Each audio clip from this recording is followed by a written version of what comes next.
திரு ஸ்ரீதர், எடப்பாடி பழனிசாமியின் திடீர் டெல்லி பயணம் என்ன கூட்டணிக்கான அவ்வளவு ஆர்வம் இல்லை ஏதாவது அழுத்தம் நிர்பந்தம் இது எப்படி எடுத்துக்கலாம்? கைத்தட்டு ஏன் தெரியுமா?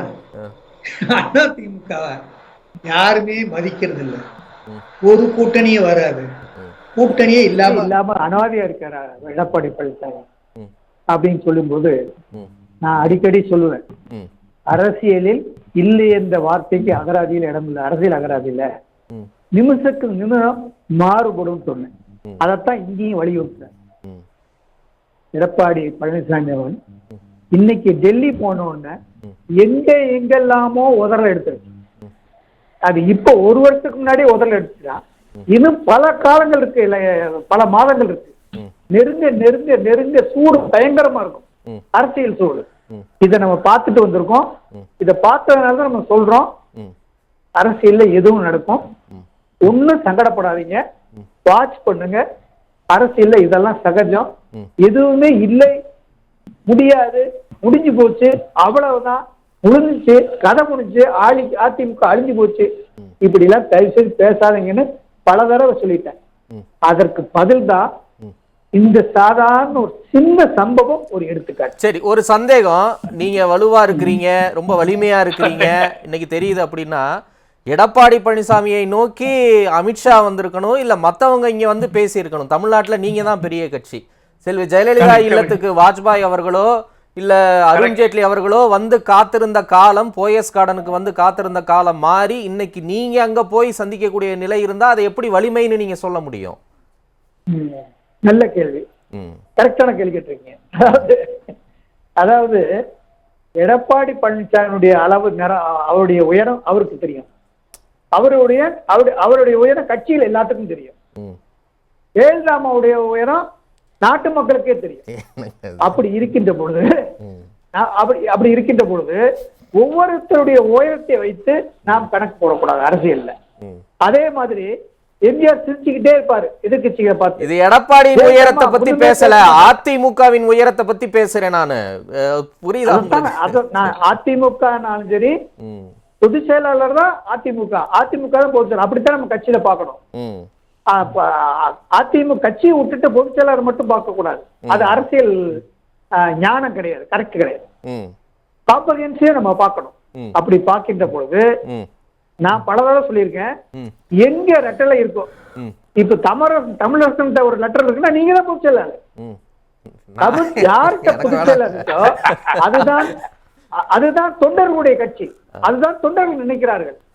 அதனால தொண்டர்கள் எல்லாம் ஐயா எடப்பாடி பழனிசாமி அவர்களே, இவ்வளவு டர்மாயிலையும் இவ்வளவு பிரச்சனைகளையும் நேக்கு போக்கா ஒரு டிட்டர்மினேஷனா, அதுல எவ்வளவு இது இருந்தா பரவாயில்லைன்னு சொல்லி ஒரு துணிச்சலான ஒரு முன்னெடுப்பு எடுக்கிறீங்களா, நீங்க தான் தலைமை ஏற்கணும்னு சொல்லி எல்லா தொண்டர்களும் ஒன்று கூடி, எல்லா பொறுப்பாளர்கள், மாவட்ட பொறுப்பாளர்கள், வட்ட பொறுப்பாளர்கள், தாலுகா பொறுப்பாளர்கள் எல்லாத்திட்டையும் சொல்லி நீங்க போய் தலைவர்கிட்ட சொல்லுங்க, பூத்ல அதுலயும் குறிப்பாக இந்த பூத் கமிட்டி வந்து இன்ன சூதோஷ நிலை இன்னைக்கு தேர்தல் இருக்கு, 2026 இப்படி போட்டா கூட்டணி கணக்கு போட்டா தான் சரியா இருக்கும், அதுதான் எங்க பூத் நிலவரம், இத போய் பொதுச் செயலாளர்கிட்ட சொல்லிருங்க அப்படின்னு சொல்லி அது எல்லாம் கன்சல்டேட் ஆகி அதையெல்லாம் உருவாக்கி அதை நிறைவு கூட்டங்கள் தான் பண்ணி ஒரு தெளிவான முடிவு எடுத்துதான் வாய்கள் நகர்த்தப்படுகிறது. போன மாசம் வரைக்கும் அந்த முடிவு தெரியல. போன மாசம் வரைக்கும் ரொம்ப உறுதியா பாஜக கூட்டணியே கிடையாது, நான் கூட்டணிக்கு வாங்கன்னு சொன்னா அது பாஜகவை தவிர்த்த மற்ற கட்சிகளுக்குன்னு பேசின எடப்பாடி பழனிசாமி KP முனுசாமி கூட போறாரு. அவரளவுக்கு பாஜகவை விமர்சித்த அதிமுக தலைவர்களே சமீபத்திலையும் பார்க்க முடியாது, அவ்வளவு விமர்சிச்சாரு. ஜெயக்குமார், CV சண்முகம் அவரும் விமர்சிச்சு இன்னைக்கு கூட போறாரு. இப்போ அந்த அளவுக்கு என்ன உங்களுக்கு நீங்க சொல்லக்கூடிய ரிசல்ட், கிரவுண்ட் ரிப்போர்ட் உங்களுக்கு கிடைச்சு உடனே இந்த கூட்டணி சூடு பறக்கும், ஆவி பறக்கும், இன்னும் பாருங்க என்ன நடக்க போகுதுன்னு சொல்ற அளவுக்கு என்ன இதுல ஒரு மாஸ் மொமெண்ட் இருக்கு? அதாவது என்ன இது, நான் ஜோசியக்காரன் இல்ல, ஜோசியம் சொல்றதுக்கு. ஆனாலும் ஒண்ணு சொல்றேன், அரசியல்ல நான் எதை பேசுறேன் அப்படிங்கறத நீங்க கேட்டுட்டு நீங்க ஒரு முடிவு எடுத்துட்டீங்கன்னா அது என்னுடைய தப்பு கிடையாது. அரசியல் எப்படி வேணாலும் மாறும், அதுதான் நீங்க அரசியலுடைய கடந்த கால வாழ்க்கை வரலாற்றையும் அரசினுடைய நகர்வுகளையும் நீங்க படிச்சு பார்த்துக்கிட்டீங்கன்னா அதே செல்ஃப் எக்ஸ்பிளனேஷன் மேட்ரிக்ஸ். அதாவது உங்களுக்கு புரியும். நான் இன்னைக்கு ஒண்ணு சொல்லுவேன், ஆனா என் மனசுல வேற ஒண்ணு இருக்கும். அதுதான் அரசியல். இது எல்லாருக்கும் பொருந்தும், எல்லா காலங்களும் இருக்கு.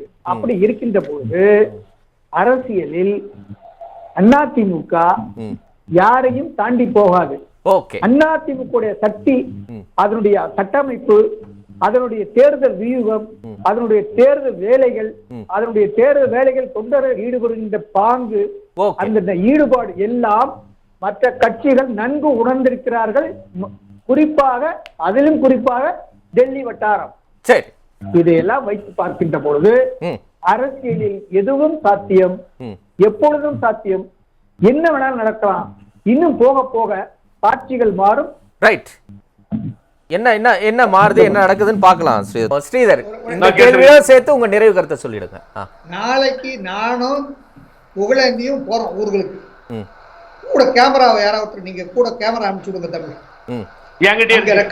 ரெக்கார்ட் பண்ணட்டும் மக்கள்.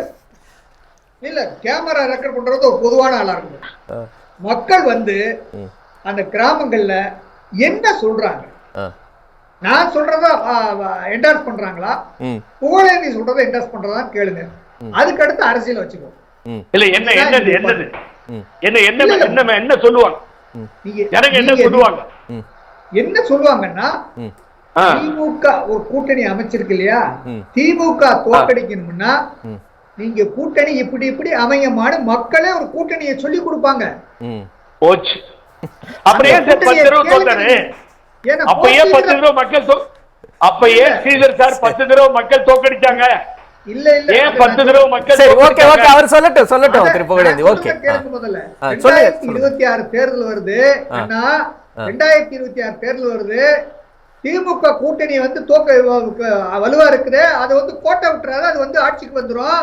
அந்த ஆட்சியுடைய செயல்பாடுகள் மோசமா இருக்குது. நாங்களாம் பாரு எவ்வளவு கஷ்டப்படுறோம், ஒரு கூட்டணி நாங்க அமைக்கிறோம், ஃபாலோ பண்ணுங்கன்னு சொல்றாங்க. அத கேட்பணும். இல்ல, திமுக ஆட்சி ரொம்ப மோசமா இருக்குன்னு சொல்லக்கூடிய மக்கள் அதிமுகவுக்கு எளிமையா ஓட்டு போட்டுடலாமே, நீங்க கூட்டணி அமைச்சு வந்தாதான் ஓட்டு போடுவோம்னு மக்கள் நினைப்பாங்களா என்ன? அப்படி இருக்கா? கரெக்ட். மக்களுக்கும் அரசியல் தெரியும், மக்களுக்கும் அரசியல் பேசுறாங்க. சரி, அந்த காலம் மாதிரி இல்ல. ரைட். மக்கள் நம்மளோட அரசியல் பேசுறாங்க. அதனாலதான் இந்த மாதிரி நிகழ்ச்சிகளை நல்லா கவனிச்சு பாக்குறாங்க. சரி, நன்றி நன்றி. சுருக்கமா இன்னைக்கும் வில்லேஜ்ல போனா பொதுவான கருத்து, வில்லேஜ்ல போனா ரெட்டையில அம்மா எம்ஜிஆர்ன்றாங்க, சூரியன் கருணாநிதினு சொல்றாங்க. இன்னமும் பாமர மக்கள் மனங்களிலே நிற்பது அதுதான். எந்த இவங்களெல்லாம் தெரியாது, யாருன்னே தெரியாது.